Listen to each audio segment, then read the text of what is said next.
willkommen zu Hour of Prayer. Yeah. So schön, dass du wieder eingeschaltet hast. Und so schön bist du hier, Dave. Ja, Wow. danke Susanne. Das hat natürlich seinen Grund, weil Dave hat ja mit Leo zusammen die Message gemacht am Sonntag und wie meistens beten wir auch heute durch das Thema vom Sonntag. Was ist so so in einem Satz, was dir noch hängen bleibt, geblieben ist von eurer Message in Bezug auf Freundschaften? Also was mich so ein bisschen neu gehittet hat am Sonntag ist eigentlich, dass die geistliche Dimension, also dass der Teufel recht viel daran setzt eigentlich, gesunde Beziehungen zu zerstören und dass Gott genau das Gegenteil will, nämlich gesunde Beziehungen zu fördern und uns helfen will, gute Freunde zu werden. Das hat mich noch recht so zum Nachdenken gebracht, wie ich gemerkt habe, ja, wir können im Gebet, eben was wir heute machen, was tun, dass unsere zwischenmenschlichen Beziehungen wirklich besser werden.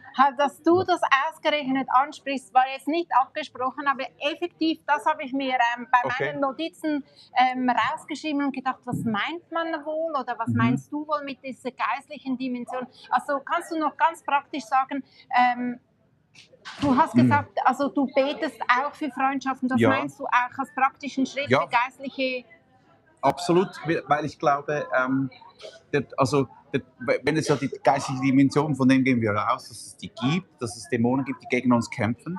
Und wenn jetzt Freundschaft ja so kostbar ist, auch wird so beschrieben, und das Miteinander auch, wenn wir Reich Gottes bauen, so kostbar ist, dann ist es ja eigentlich logisch, dass der Teufel was daran setzt, dass hier Keile reinkommen und Missverständnisse. Also Missverständnisse ist zum Beispiel ein großes Thema bei mir, wo sich, by the way, ist ein bisschen vorgreifend, aber ich habe gemerkt, bei der Kommunikation, es hilft mega, wenn ich Streit bekomme, zum Beispiel mit Tanja, meiner Frau, dass wir plötzlich merken, vielleicht ist es einfach ein Missverständnis. Und plötzlich coolt es runter. Und wenn man das nicht auf dem Radar hat, dann kann hier der Teufel wie reingehen, glaube ich, in den Unfrieden und das noch so ausweiten. Und ich versuche einfach da im Gebet auch für meine Freunde einzustehen und meine Ehe, und glaube, dass es Kraft hat, die Einheit zu bewahren. Wieso? Ja, spannend. Jedenfalls steht im Prediger 4, Vers 9, dass gerade zum Anfang zwei haben es besser als einer allein, denn, jetzt kommt der Grund, zusammen können sie mehr erreichen. Und lass uns jetzt direkt am Anfang für die Hour of Prayer, für unsere Freundschaften beten. Du bist vielleicht an ganz unterschiedlichen Orten, verheiratet, nicht verheiratet, du hast Freunde, du bist ein Beziehungsmensch, du hast viele Freunde, du bist eher... lebst gerne zurückgezogen, hast wenig Freunde und deshalb vielleicht auch Leute, die gar keine Freunde haben. Hier wollen wir jetzt direkt starten mit Gebet. Jesus, ich danke dir, dass du uns nicht geschaffen hast, um alleine durchs Leben zu gehen. Und das machen wir uns einfach unser Herz jetzt vor dir auf hier, nicht unbedingt schon vor Menschen, aber vor dir öffne ich heute mein Herz, dass du mir eine neue Komponente, einen neuen Impuls geben kannst, wie ich diese Beziehungen und Freundschaften leben kann, dass es dir Ehre bringt und dass unser Leben mehr von deinem Leben und von deiner Art widerspiegelt. Ja. Amen. Amen. Am Sonntag habt ihr so ein paar Gründe für zerbrochene Freundschaften einfach kurz aufgelistet. Ich habe diese Gründe genommen und ich möchte gerne, dass wir heute genau mit Wachstumsschritten da hineinbeten. Ich möchte dir die Gründe einfach mal so kurz vorlesen und dann gehen wir, so weit wie wir dann heute kommen, gehen wir da einfach mal durch. Was sind denn Wachstumsschritte? Also Gründe sind zum Beispiel unterschiedliche Erwartungen, fehlende Vergebung, fehlende Kommunikation, mangelnde Beziehungsfähigkeit, nicht angesprochene Konflikte, das ist auch so etwas, was Beziehungen zerbrechen, verletztes Vertrauen gegenseitig, entweder habe ich es verletzt oder ich wurde verletzt, auseinanderentwickeln im Leben, das Freundschaften für Seasons, dann Einfluss von Social Media, was dann mit Vergleichen zu tun hat, Überforderung und Zeitmangel, das sind nur ein paar von diesen Freundschaftskillern oder Dinge, wo Freundschaften zerbrechen. Und lass uns mal direkt hineinstarten. Das ist ja ein Thema, das ihr auch spezifisch angesprochen habt mit diesen unterschiedlichen Erwartungen. Ja, und vor allem glaube ich, das Problem sind auch die unausgesprochenen Erwartungen, oder man hat die so im Herzen, denkt, der andere sollte das doch lesen können in meinem Kopf. Und das habe ich wirklich diese Idee, Leo hat ja diese Message auch schon gehabt mit dir, und das vor Gott zu bringen, das war für mich eine neue Idee, weil ich bin jemand, der alles ausdiskutieren will. Okay. Und dann zu merken, gewisse Dinge kannst du einfach mal zuerst mit Jesus lösen und nicht mit dem Gegenüber. Das hat mir, das ist schon ein paar Jahre her, aber mega gut getan, zu sagen, okay, nicht den Frieden zuliebe sage ich nicht, sondern ich muss zuerst etwas mit Jesus lösen, und dann wird etwas erlöst und kann auch richtig angesprochen werden. Und das so zum Kreuz zu bringen, ich glaube, das ist eben eines dieser geistlichen Waffen oder geistlichen Kämpfe, wie man auch geistlich etwas lösen kann, was der Teufel versucht, in Disharmonie zu bringen. Ich komme eher vom Gegenteil. Ja. Also am Sonntag bei der Message habe ich gemerkt, das Thema Freundschaft hat mehr mit mir zu tun, als ich denke, weil ich zum Beispiel, ich erkläre Dinge also fast ausschließlich mit Jesus. Ja. Ich spreche sehr selten Dinge an, aber ich habe auch gemerkt, dass die Falle dahinter ist, dass halt Dinge sitzen bleiben und ich mich dann immer mehr distanziere. Also lerne Enttäuschungen zu verarbeiten, ohne Menschen innerlich abzuschreiben. Und was ich so spannend finde, ihr habt am Sonntag diese Box gebracht mit Hoffnungen, mit Wünschen, mit Träumen, und das ist ja alles nicht falsch, was man an also was man an Freundschaften hat. Die Herausforderung wird oder das Problematische wird, wenn es dann zu Erwartungen werden. Ja, genau. Und vielleicht kennst du das ja auch ganz persönlich, wenn du das jetzt so reflektierst oder vielleicht auch, wenn du die Message nachschaust. Und wir wollen das jetzt ganz praktisch machen. Da, wo du merkst, du hast Erwartungen oder sagen wir es so, du hast Wünsche, Hoffnungen, Träume, was du dir erträumt hättest von Beziehungen. Und das muss jetzt nicht unbedingt in einer partnerschaftlichen oder in einer Ehebeziehung sein. Das kann ja auch in Beziehung sein mit deinen Kindern, mit deinen erwachsenen Kindern oder mit deinen Freunden oder in der Small Group, wo auch immer. Wo sind die Erwartungen, wo du denkst, dass der andere doch das sehen muss? Wie wollen sie heute ans Kreuz bringen? Jesus, ich danke dir, dass du Gott bist über allen Menschen und nicht wir. Und wir können kein Herz irgendwie verändern, als unser eigenes Herz dir hinzuhalten und verändern zu lassen. Und das mache ich heute. Und gebe dir die Erlaubnis, dass du bei mir das Licht reinscheinen lassen darfst. Und alle Früchte bringen wir zu dir. Du sagst, wir sollen zu dir kommen, alle, die ihr mühselig und beladen seid. Ich will euch erquicken, und wir bringen unsere Beziehungslasten zu dir und unsere Enttäuschungen auch über uns selbst vielleicht und vor allem auch über die Leute, die einfach nicht verstehen, was wir uns wünschen von ihnen. Das bringe ich dir, Jesus. Ja. Und die unausgesprochenen Erwartungen, das ist ein Freundschaftskiller. Und was mich angesprochen hat bei Wachstumsschritt ganz praktisch ist, dass du für dich ganz bewusst definierst, was Freundschaft für dich bedeutet. Beim drüber nachdenken habe ich zum Beispiel gemerkt, gerade bei den Freundschaften, die ich in meiner Small Group habe, wir sind so unterschiedlich, aber was ich für mich unbewusst definiert habe und am Sonntag realisiert habe, ist, dass ich die Erwartung habe, dass wir wachsen, dass wir Wachstumsschritte gehen. Das ist eine Erwartung und die war bis jetzt undefiniert und ich werde sie in meiner Small Group sagen. Sorry, jetzt habe ich Krott im Hals. Aber dass ich das einfach meiner Small Group auch ganz klar jetzt als Kompliment sagen kann und damit auch definieren und sagen, nee, weißt du, was mir so viel bedeutet? Vielen Dank, Dave. Was mir so viel bedeutet, ist, dass wir über so viele Jahre zusammen einfach immer Schritte machen, wo wir wachsen. Also, ich finde das noch interessant, weil Jesus hat ja das auch gemacht bei den Jüngern. Er hat gesagt, hey, willst du mit mir mitkommen? Weil wir werden zusammen Menschen fischen. Also es gab eine gemeinsame Vision, die sie sich versammelt haben. Und ich glaube, das ist auch das Kraftvolle bei Kirche und bei diesen Weggefährten in der Small Group und alles. Wenn du Jesus als gemeinsamen Nenner hast, dann hast du etwas, um das du dich versammeln kannst, obwohl du unterschiedlich bist. Ja, das stimmt. Gemeinsamer Nenner. Also, und das nächste ist ein Freundschaftskiller ist fehlende Vergebung, also Unvergebenheit. Das ist schon heftig. Ja. Willst du dazu noch was sagen? fehlende Vergebung. Ich habe mir aufgeschrieben, dass es ein Unterschied ist als Wachstumsschritt, ob man vergibt, das ist eigentlich keine Frage, aber wieder Vertrauen. Ja. Das sind zwei verschiedene Dinge. Und das kannst du ja auch nicht forcieren unbedingt. Ja. Ich glaube, das geht auch dann wieder in Gespräche und Kommunikation vielleicht rein, dass das Vertrauen sich wieder aufbaut. Also ich finde das ein tricky Punkt, ehrlich gesagt. Und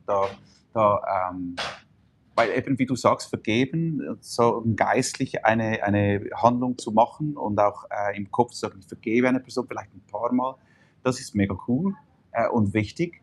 Aber das Vertrauen wieder wachsen zu lassen, ist, finde ich, sehr etwas Schwieriges. Und Ja. auch zu spüren, wo muss man mal eine Linie ziehen und sagen, okay, ich liebe dich aus der Ferne, finde ich auch nicht so einfach. Ich glaube, da brauchen wir mega Weisheit vom Heiligen Geist und vielleicht von anderen Freunden, wo man sich anvertrauen kann, weil wenn man verletzt ist, dann sieht man es ja auch nicht mehr klar. Ja, genau. Man hat eine gefärbte Wahrnehmung und etwas schmerzt immer der gleiche Punkt tut weh. Ja. Vielleicht muss man dann Input kriegen dann von außen, dass man überhaupt sich wieder selbst einen Wachstumsschritt gehen kann, glaube ich. Ja. Könnte man auch sagen, auch das ist eine geistliche Dimension in Freundschaften, wie du ganz am Anfang gesagt hast, dass man sich vergeben kann. Absolut. Also ohne jetzt mit meiner engster Verbündeten Tanja hätten wir dieses Prinzip nicht, das Jesus uns vorgelebt hat, der Vergebung, dann wären wir schon lange nicht mehr zusammen, weil es gibt so viele Dinge, wo du dich dann vielleicht reibst und sagst, das ist, vielleicht hörst du das manchmal irgendwo in Filmen oder liest das kann ich dir nicht vergeben, das ist unverzeihbar. Und dann denke ich immer so, das ist crazy, weil Jesus hat uns vorgelebt, was es heißt, zu vergeben und loszulassen. Und ich will das Gleiche auch tun. Und ich glaube, jede Beziehung, die das als Grundsatz hat, hat auch eine Überlebenschance grundsätzlich. Ich habe kürzlich etwas erlebt, und zwar habe ich mich innerlich über zwei Personen so ein bisschen aufgelehnt oder aufgeregt. Und ich habe gemerkt, dass es eigentlich damit zu tun hat, dass früher ich von diesen Personen Ablehnung erlebt habe und ihnen nicht vergeben habe. Und jetzt, nach Jahren später, muss ich mich sozusagen über sie erheben mit dem, was ich innerlich sage. Und ich bitte jetzt einfach den Heiligen Geist, dass er dir bewusst macht, dass es so aufpoppt und nicht um dich zu beschämen, sondern dass es so bei dir aufpoppt, wo du bittere Wurzeln gesammelt hast oder wo sich bittere Wurzeln angesammelt haben, weil du nicht vergeben kannst. Und es hat mir so gut getan, dass ich erkennen konnte, warum ich mich so erheben musste über diese Personen. Und ich konnte einfach Jesus sagen, Jesus, das hat mir damals saumäßig wehgetan. Es hat mich klein gemacht und Dinge beim Namen nennen, was nicht richtig war, was ich falsch interpretiert habe, was falsch bei mir angeklungen hat. Aber nichtsdestotrotz, ich löse mich im Namen Jesus von diesen Gefühlen und bringe auch diese Gefühle dir, Jesus, ans Kreuz. Und ich reiße diese bitteren Wurzeln aus. Ich brauche das nicht, ich will das nicht. Sie zerstören alleine mich und nicht die anderen Personen. Ja. Und vielleicht kannst du das auch zu deinem persönlichen Gebet machen. Ja, das ist sehr gut. Diese bittere Wurzel, es gibt ja einen Bibelvers, wo steht, wir sollen aufpassen, dass nicht eine bittere Wurzel entsteht. Also wenn wir unseren Garten nicht pflegen und nicht vergeben, immer wieder. Eben Gott hat sogar ins Vaterunser eingebaut. Das heißt, es ist etwas, das gehört zu unserer geistlichen Hygiene dazu. Und ich glaube, dann werden wir einen riesen Unterschied merken in unseren Beziehungen. Und gerade weil ich Dinge nicht so gut ansprechen kann, ist es eigentlich für mich umso wichtiger, dass ich das immer wieder dann wenigstens vor Gott ausräume. Also absolut. es ist für mich ein Wachstumsschritt. Next Step, dass ich Dinge besser ansprechen kann, aber sicher auch gut ausräumen. Da werden wir schon bei fehlender Kommunikation. Das wäre eben mein Punkt. Sprich aus, was du fühlst und brauchst. Also du scheinst da offensichtlich besser dran zu sein als ich. Ja. Also ich musste ja auch einen Weg gehen hier, weil vom Typ her, Leo hat es ein bisschen angesprochen in der Message, ich kann schlecht Dinge stehen lassen im Raum, wo ich das auch, wenn was gesagt wird, wo ich das Gefühl habe, das stimmt jetzt eigentlich nicht wirklich so, oder Vorwürfe oder ist egal was. Und das war auch jetzt zum Beispiel bei Tanja und mir am Anfang oder auch in anderen Beziehungen. Also ich bin bekannt für das in vielen Teams auch, dass immer diskutiert wird. Und dann ist das vielleicht eine Stärke, ist aber auch eine Schwäche, weil dann bist du immer der den Finger aufhält und sagt, hey, Moment mal, das stimmt nicht und das nervt. Und da hatten Tanja und ich am Anfang auch sehr viele Fights, haben uns eigentlich 3 Jahre lang gestritten, bis dann das Gröbste vorbei war. Und ich habe etwas Interessantes gehört vor ein paar Monaten von einem Psychologen in einem Podcast. Er hat gesagt, wenn du in einer Beziehung etwas immer ansprichst, dann wird die Beziehung statistisch, also nicht irgendwie preaching-mäßig, dann wird die Beziehung kaputt gehen. Also wenn du immer etwas sagst, jedes Mal, wenn dir was nicht passt, wenn was triggert, dann wird die Beziehung kaputt gehen. Wenn du statistisch gesehen aber nie was sagst, also zum Beispiel mehr als jedes 10., 11. Mal nicht, dann geht die Beziehung auch kaputt. Und es gab so einen Sweet Spot, irgendwie so vielleicht jedes 5., 6., 7. Mal, wenn du merkst, da ist, ich nenne das auch bei mir, wenn ich coache, eine Tendenz. Wenn ich merke, es kommt eine Tendenz immer wieder hoch, dann möchte ich, und es nervt mich jedes Mal, und ich habe es vielleicht schon mit Jesus besprochen, dann möchte ich das Gegenüber ansprechen und sagen, hey, ich möchte einfach und so und dann darüber reden. Und dieses Measuring hilft mir ein bisschen. Du musst nicht jedes Mal was sagen, dann machst du alles kaputt. Weil stell dir mal vor, Jesus war mit seinen Jüngern unterwegs und der hat in die Herzen gesehen und kannte jedes Herz, jeden Abgrund, jeden Fehler, jeden bösen, perversen Gedanken. Der hätte ja gar niemand auswählen können. Ja. Der kennt jedes Herz. Ja. Und trotzdem wählt er uns und deckt Fehler zum Teil zu. Aber dann, wenn es Zeit ist, dann kommt er und sagt, okay, ich habe hier was, das sollten wir anschauen. Ja. Und ich versuche, in diese Zone zu kommen mit Tanja, mit meinen Kindern und Freundschaften. Ja. Ich würde gerne da beten für fehlende Kommunikation, was für ein Wachstumsschritt, das mich anspricht, den ich da hier aufgeschrieben habe. Natürlich Ich-Botschaften, das ist mir persönlich jetzt nicht unbekannt, das hat mir schon sehr geholfen, aber kläre Missverständnisse schnell, bevor Interpretationen wachsen. Ich glaube, das könnte für mich persönlich so ein Wachstumsschritt sein, zu sagen, hast du das jetzt so gemeint? So ist das rübergekommen. Ja. Und das einfach üben, 1 Jahr lang. Ja, was würde in meiner Beziehung passieren, wenn ich anfangen würde zu sagen, du, das kommt mir jetzt gerade so rüber, hast du das wirklich so gemeint? Ja, das werde ich nehmen. Könntest du, Dave, mit deiner Begabung Dinge anzusprechen, für uns beten, wo wir fehlende Kommunikation als Herausforderung haben? Vater, ich danke dir, dass du uns den Heiligen Geist schenkst, der uns hilft, Dinge zu filtern, einzuordnen, zu wissen, wann sprechen, wann schweigen. Und das ist so komplex und manchmal braucht es das, manchmal das, auch mit Kindern, die wir erziehen oder in unseren Ehen und Freundschaften, weil alles so sensibel ist und Worte so zerstören.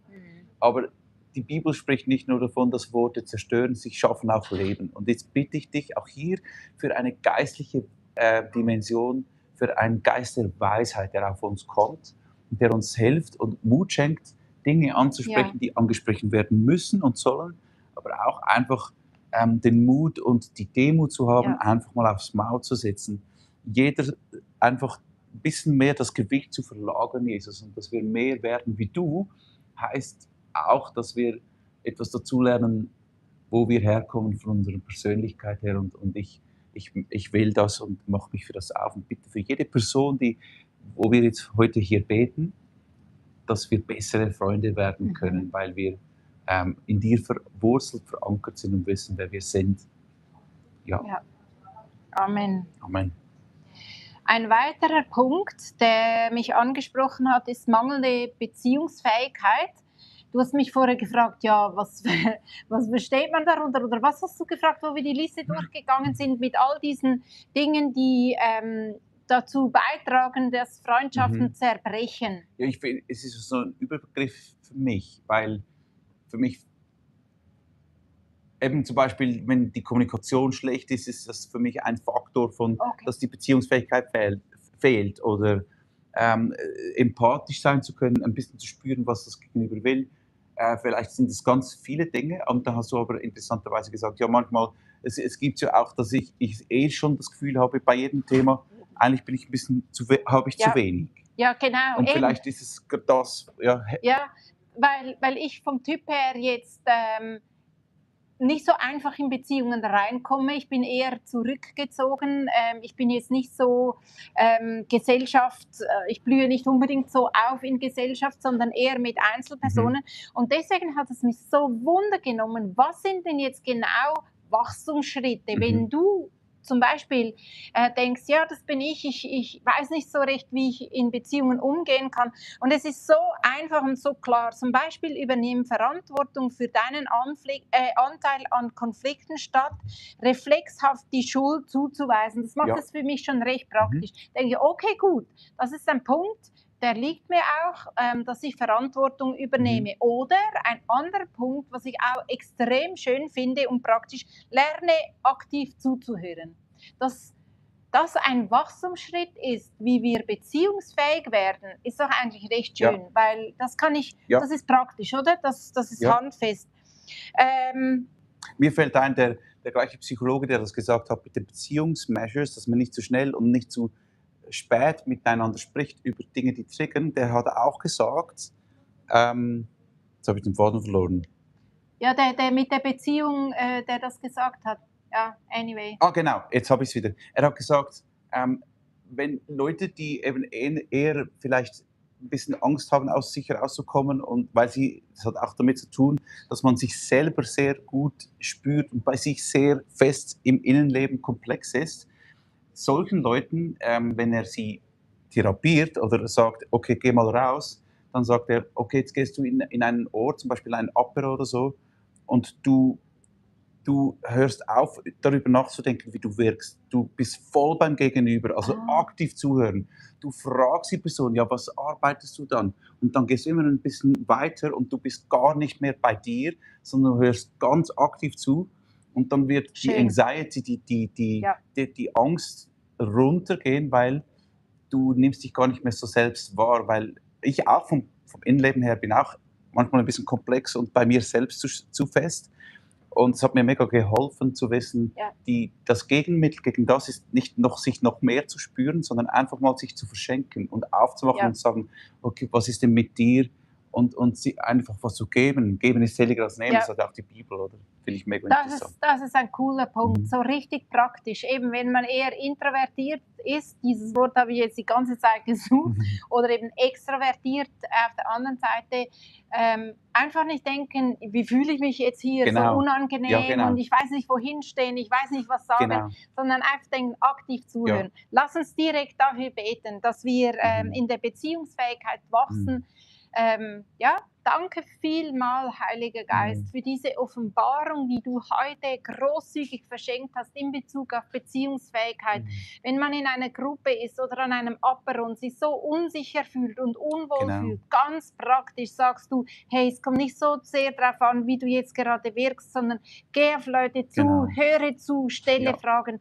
Danke, dass du, wunderbarer Ratgeber, mit an das nächste Meeting kommst, mit in die nächste Unterhaltung kommst, mit an das nächste Geburtstagsfest, Familienfest kommst und einfach Rat gibst, was für Fragen kann ich stellen und mich segnest mit der Fähigkeit zuzuhören. Amen. Amen. Amen. Wow, jetzt wird es schon richtig praktisch konkret, und konkret. Wir kommen zu einem nächsten Schritt, der mich auch noch angesprochen hat.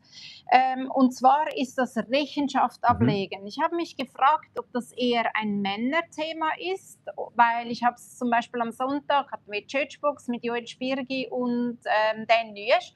Für den Fall, du da reingehört hast, die haben auch sowas gesagt von Rechenschaft. Du hast es angesprochen in der Message. Was meinst du damit? Ich finde die Frage mega interessant, ob das eher ein Männer- oder Frauending ist. Und vielleicht kann man sagen, gewisse Themen, vielleicht schon über Pornografie, so ein Klassiker, oder Umgang mit Sexualität. Aber ich behaupte, aber natürlich kenne ja nur die Männerseite praktisch. Wenn ich, nein, du hast zwei Girls und eine Frau. Das stimmt, also gut, ich korrigiere mich. Ich behaupte, Rechenschaft oder Leo hat auch von einem Ehrenkodex gesprochen. Das ist ein bisschen vielleicht mystisch, aber ich glaube, was damit gemeint ist, es sagt gewisse Dinge, auf die bauen wir beide unser Leben. Komm, wir erinnern uns gegenseitig daran, was wir eigentlich möchten. Komm, wir helfen uns gegenseitig, diszipliniert zu werden oder helfen, unseren Blick auf das Richtige zu richten. Ich behaupte, das ist bei den Frauen genauso wichtig, Ja. weil Frauen reden gerne viel. Und ich habe die Beobachtung, dass oft um den Brei herum geredet wird, anstatt dann mal den Finger auf etwas zu halten, weil man Angst hat, die Beziehung könnte dann sich in Luft auflösen oder das nicht aushalten. Ja. Aber das ist für mich nicht Männer-Frauen-Ding, sondern Männer sprechen nicht gut über ihre Gefühle vielleicht, aber Frauen sprechen dann fast nur über die Gefühle, anstatt zu sagen, okay, was ist denn dein Part? Ja. Und dann mal reindrücken, was weh tut. Das ist so meine Beobachtung, aber die ist nicht empirisch erhoben, darum ich kann, ja. Ja, machen wir hier einen Gebetspunkt raus. Und zwar, der Punkt darin ist ja, ermutigt euch, das war ein Messagepunkt am Sonntag, ermutigt euch, nah bei Jesus zu bleiben und ihn über alles zu lieben. Am Ende geht es ja darum. Ja. Prediger 4, Vers 11 heißt es, wenn zwei in der Kälte zusammenliegen, wärmt einer den anderen. Doch wie soll einer allein warm werden? Und hier möchte ich direkt beten, dass wir Freunde haben, die uns Jesus ähnlicher machen. Ja. Jesus, hier stehen wir und ich bitte dich für mich, dass ich eine Freundin bin, die andere Jesus ähnlicher macht. Und ich bitte dich auch für Freunde, die mir helfen, dass ich Jesus ähnlicher werde. Ja. Und das hat auch sehr viel mit verletzlich machen zu tun. Und ich bitte dich, dass du uns hier eine genug dicke Haut gibst, dass nicht alles so persönlich an uns herankommt, aber auch nicht so dick, dass wir nichts mehr spüren, sondern dass wir unterscheiden können, wo bist du gerade am Werk, Heiliger Geist. Und ich stelle mir einfach jetzt unsere ganz große Hour of Prayer Community, die zuhören oder die noch einschalten, stelle ich mir vor, und dass du heute ein Geschenk über uns ausgießen willst, das heißt beziehungsfähig. Und das bedeutet auch, dass ich mich verletzlich machen kann. Danke dir, dass wir den besten Freund in dir haben, Jesus, der uns vorgelebt hat, was es heißt, Freund zu sein. Ich möchte von dir wirklich lernen. Ja, von dir wollen wir lernen. Ein weiterer Punkt, das ist jetzt ein Punkt aus eurer Message, ist, tragt einander durch in schweren Zeiten. Und schön, was im Prediger 4, Vers 10 steht, stürzt einer von ihnen, dann hilft der andere ihm wieder auf die Beine. Doch wie schlecht steht es um der allein ist, wenn er hinfällt. Niemand ist da, der ihm wieder aufhilft. Und ehrlich gesagt, Dave, dieser Punkt ist ein Triggerpunkt bei mir, weil nicht, dass ich andere nicht durch schwere Zeiten hindurchtragen will, aber ich spüre so viel Verantwortung und so viel, was ich machen sollte. Deswegen komme ich direkt in Überforderung mit Zeitmangel hinein. Wie erlebst du das? Bei mir ist nicht so die Zeit, aber ich kenne die Überforderung schon auch, weil es mir eine Last ist. Also ich spüre die geistliche und seelische Last, weil es mich mitnimmt. Oder auch wenn Leute dann die Schritte, die sie vielleicht tun können, nicht tun, dann das stresst mich unglaublich. Und für mich ist das erste Learning hier im Moment, ich bin nicht Gott, ich bin nicht der Oberhirte. Ich bin nur der Unterhirte und ich versuche dann Gott zu fragen, was ist jetzt hier mein Part? Und manchmal ist es ein bisschen mehr bei gewissen Leuten und manchmal ist es eher weniger. Oder ich habe auch schon, Gott hat auch schon mal gesagt, jetzt können Sie mal aufhören zu beten für die Person. Was? Hat er schon mal gesagt, weil ich verstehe es nicht, vielleicht theologisch auch nicht korrekt, vielleicht habe ich, keine Ahnung, aber manchmal trägt man Leute mit auf eine Art, wie es Gott vielleicht gar nicht möchte, weil Weil Gott es sieht das ganze Bild und ich glaube, Ja, für mich fängt es damit an, dass ich Gott sein lasse und dann eben, Tanja ist auch wirklich stark herausgefordert bei uns in der Ehe gesundheitlich und es braucht so eine krasse Balance jeden Tag, um sie zu supporten und gleichzeitig zu sagen, das ist, ich habe mein Leben und meine Innenwelt ist nicht Happy Wife gleich Happy Life, sondern ich bin mich ja. selbst und da ist jemand, dem helfe ich. Ich meine, eben wieder Jesus, der hat ja jede Not auch gesehen. Mhm.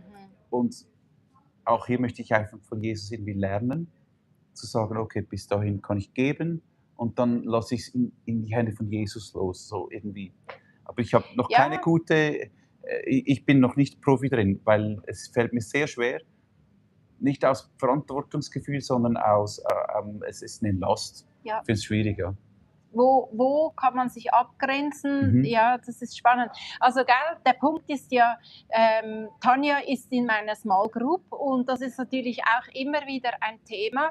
Und ich bin sehr dankbar für die Small Group, weil ich merke, dass es gewissen Leuten in meiner Small Group, und wir sind jetzt ungefähr 7 Leute, den einen fällt es sehr einfach, zum Beispiel Tanja anzubieten, sie abzuholen, Genau. um in die Small Ja. Group zu fahren. Das wäre für mich Ja, ich verstehe, unmöglich. was du meinst. Und Aber ist ja, die Bibel spricht ja hier auch von verschiedenen Gaben ja, und spannend. Talenten. Und gewisse Leute, zum Beispiel, ich weiß auch von Leo, der will nicht einen Ikea-Tisch bei mir zu Hause zusammenschrauben oder mir helfen beim Umziehen. Ja, Das würde mich jetzt zum Beispiel überhaupt nicht stressen. Mich Ja. stresst körperliche Arbeit, das entspannt mich. Ja. Ich entspannt es, im Garten zu arbeiten.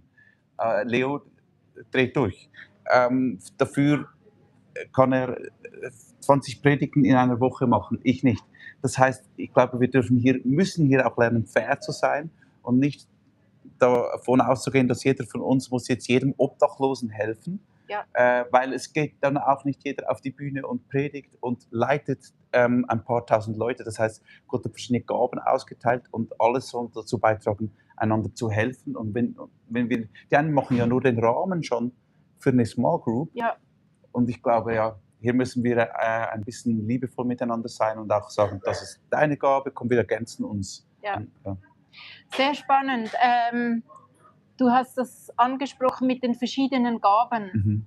Und hier möchte ich einfach reinbeten oder lass uns hier reinbeten, dass uns bewusst wird, wo wir aus einer Verletzung reagieren. Also das ist mir zum Beispiel am Sonntag bewusst geworden, weil ich mit einer Freundin darüber gesprochen habe, ganz ehrlich, bei manchen Menschen habe ich ein Überverantwortungsgefühl.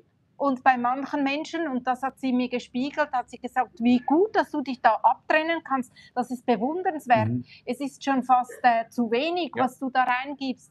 Da habe ich gesagt, wirklich, aber ich habe immer das Gefühl, ich bin überverantwortlich. Und dann habe ich herausgefunden, beim drüber nachdenken, dass ich bei denen, die irgendwie signalisieren, dass sie Hilfe brauchen, bin ich überverantwortlich. Bei denen, die mir signalisieren, sie sind stark genug, da ziehe ich mich komplett zurück, fühle mich null verantwortlich. Und vielleicht kennst du das, dass so Muster bei dir auch ablaufen. Und ich möchte hier direkt einfach, dass wir beten für eine gesunde Beziehungsfähigkeit.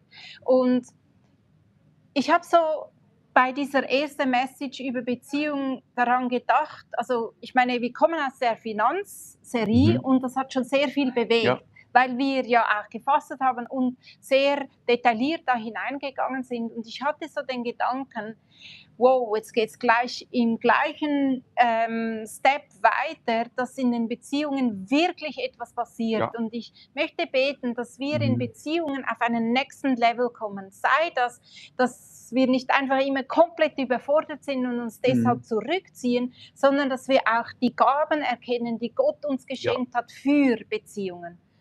Magst du dafür Mega beten? cool, ja. Eben, mir kommen auch die Apostel in den Sinn, die haben extra die Diakone geschaffen, Ja. ein Arbeitszweig, damit andere weiter predigen können.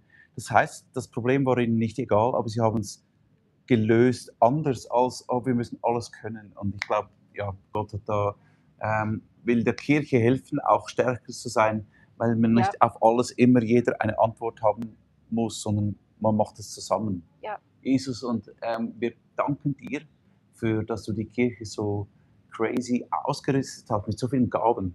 Und ich bitte dich, dass du diese Gaben uns neu vor Augen führst, wer welche Gabe besitzt, dass wir einander auch achten in dem und einander herausfordern, hier auch zu wachsen in den Geistesgaben, damit wir eben einander dienen und helfen können, wie unser Gegenüber das braucht und auch wie du es möchtest. Ja. Genau.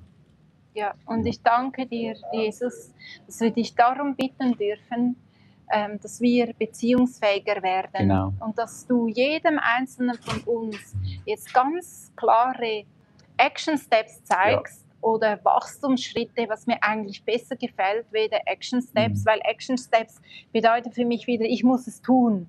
Aber wir lassen uns segnen von dir und beziehungsfähiger formen von dir und dass du uns ganz klare Wachstumsschritte zeigst. Und vielleicht nimmst du dir einen Moment Zeit, um jetzt diese Wachstumsschritte nochmal kurz aufzuschreiben und festzumachen, dass du weißt, okay, das ist mein nächster Schritt. Ja.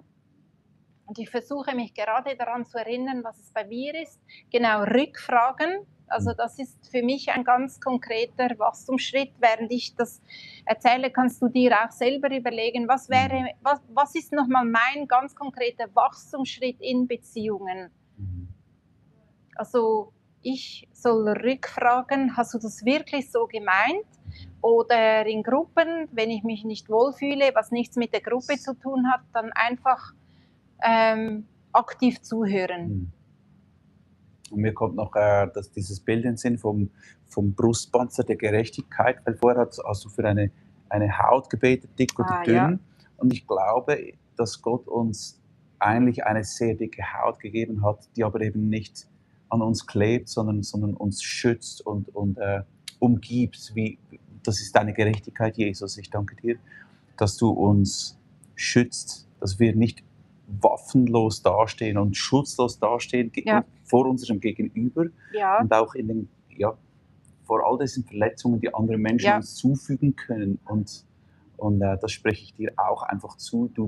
Wenn du sensibel bist, du musst dich nicht abhärten, sondern Gott schützt dich mit diesem Brustpanzer der Gerechtigkeit und dein Herz darf weich bleiben darunter und richtig geschmeidig und stark und weich. Ja, Amen. Amen. Sei damit gesegnet für deine Freundschaften und nächsten Sonntag geht es ja weiter. Genau. Du hast die Message, weißt du, also kannst du das Thema schon sagen? Ja, es geht darum, wie finde ich denn Freunde? Oder jetzt haben wir ein bisschen über die Freundschaft geredet von Leo und mir, ganz spezifisch schon, auch über Erwartungen. Und hier geht es ein bisschen darum, wie finde ich dann Freunde? Und einer meiner Hauptpunkte ist, es gibt nicht den oder die Freundin und die muss so sein, sondern es gibt so viele Arten von Freundschaften, wie es auch viele Menschen gibt. Und das schaut komplett anders oft aus. Und hier dürfen wir auch ein bisschen durchatmen und merken, das ist meine Art, wie ich Beziehung lebe und so weiter. Ja, und ich habe dann die Woche drauf eine Message über Ablehnung, auch ein super intensives Thema, was wahrscheinlich viele Viel Glück von uns... wünsche ich dir schon jetzt. Ja, und wir sehen uns am nächsten Dienstag wieder oder eben du schaltest am Sonntag ein. Ich danke dir so viel mal, dass du mit dabei warst und freue mich, dich bald wieder zu sehen. Also, mach's gut. Tschüss. Ciao.